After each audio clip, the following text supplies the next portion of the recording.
Aujourd'hui, il y a des mises à jour importantes en provenance de la Fédération de Russie. Ici, les forces ukrainiennes ont atteint un niveau record de destruction de l'infrastructure pétrolière russe, la perturbant de la mer Noire jusqu'à l'Oural. Avec des drones ukrainiens à longue portée frappant les actifs ennemis à un rythme sans précédent, les pertes financières de la Russie menacent désormais de mettre en faillite la colonne vertébrale même de sa capacité à faire la guerre ainsi que la stabilité du pays.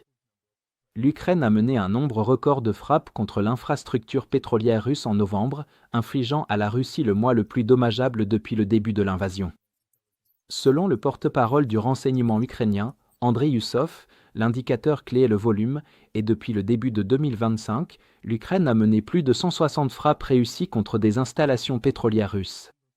Novembre a fait passer le total à plus de 180, avec au moins 14 frappes confirmées sur des raffineries et 4 sur des infrastructures portuaires de la mer Noire.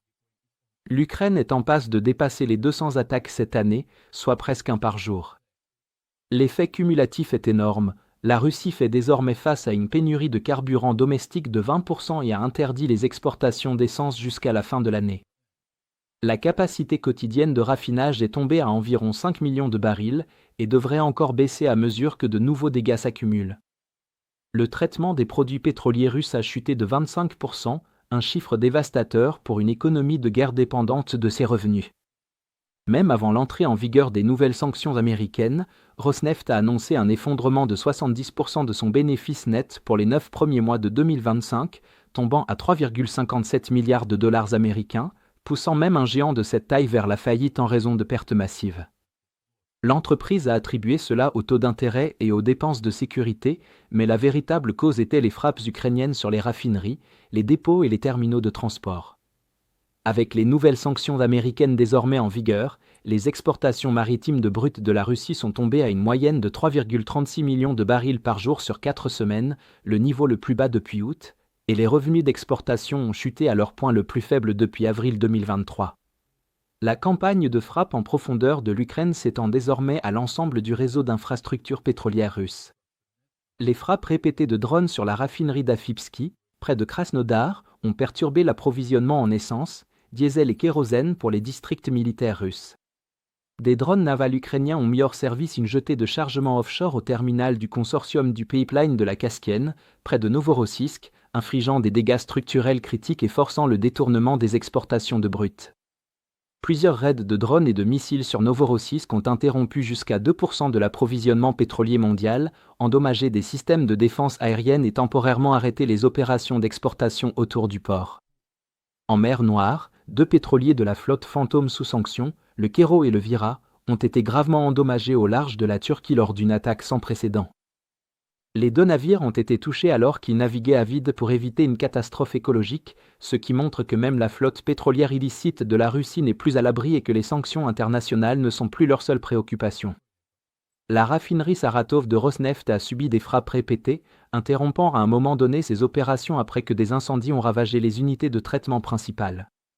La raffinerie de Novokuibychevsk, à Samara, a également été frappée 2 fois en novembre, mettant hors service des équipements majeurs et un poste électrique voisin. La méga-raffinerie de Ryazan, l'une des plus grandes de Russie, a été ciblée à plusieurs reprises, avec des frappes sur des unités de traitement secondaire et la capacité de production de kérosène, comme l'a confirmé l'état-major général ukrainien.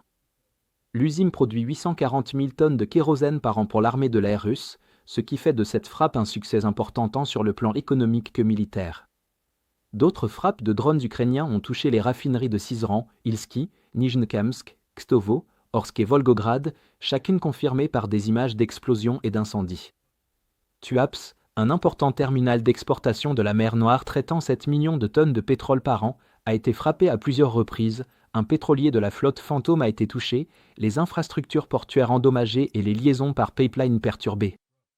Lors d'une attaque, 12 drones ont détruit un petit navire et incendié 4 pétroliers transportant plus de 100 000 tonnes de pétrole. Une fois de plus, la défense aérienne russe a échoué et a touché des immeubles résidentiels, tandis que les responsables affirmaient que tous les drones avaient été interceptés. D'autres frappes ukrainiennes à longue portée ont visé les pôles pétrochimiques de Stavrolan, Sterlitamak et Kazan, dégradant des sites de production pétrolière essentiels à la fabrication de missiles, de drones et de munitions russes. En Crimée et dans le Donbass, sous contrôle russe, des drones ont frappé à plusieurs reprises le terminal pétrolier maritime de Féodossia, les dépôts de Krneft-SB, Bitume, Komsomolskoye, Chakhtarsk, ainsi qu'un train de carburant à Dovzhansk-Roskilde, étranglant directement la logistique de première ligne pour les matériaux clés. Globalement, la campagne de frappe de l'Ukraine fait s'effondrer les revenus pétroliers de la Russie, sans aucun signe d'arrêt, les pétroliers de la flotte fantôme devenant désormais les nouvelles cibles. Combinée à de nouvelles sanctions américaines de plus en plus strictes, la capacité de la Russie à financer la guerre est écrasée sur deux fronts. À l'intérieur, les frappes de précision ukrainiennes détruisent sa capacité à fonctionner, et à l'extérieur, les sanctions internationales coupent ces derniers acheteurs mondiaux. Enfin, notre promotion du Black Friday se termine dans seulement un jour. C'est votre dernière chance de débloquer un accès complet à notre carte interactive et à nos mises à jour stratégiques exclusives avec une réduction massive de 60%. À partir de seulement 3,99 €, premièrement, vous aurez accès aux images de combats non censurées. Deuxièmement, chaque jour, vous pourrez lire 40 résumés courts des événements les plus importants. Troisièmement, vous débloquerez notre outil Timeline Builder, le tout premier système au monde alimenté par l'intelligence artificielle, conçu pour relier les informations en temps réel.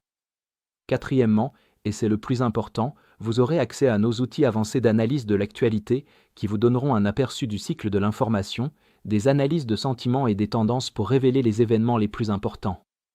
Cinquièmement et enfin, vous recevrez toutes nos mises à jour stratégiques exclusives sur la guerre en Ukraine. Si vous vouliez soutenir nos efforts mais n'en aviez pas encore eu l'occasion, c'est le moment idéal pour vous lancer et faire une vraie différence. Alors, consultez le lien dans la description pour devenir membre exclusif de notre communauté. Je tiens vraiment à remercier tous ceux qui nous ont rejoints, votre soutien compte énormément pour nous.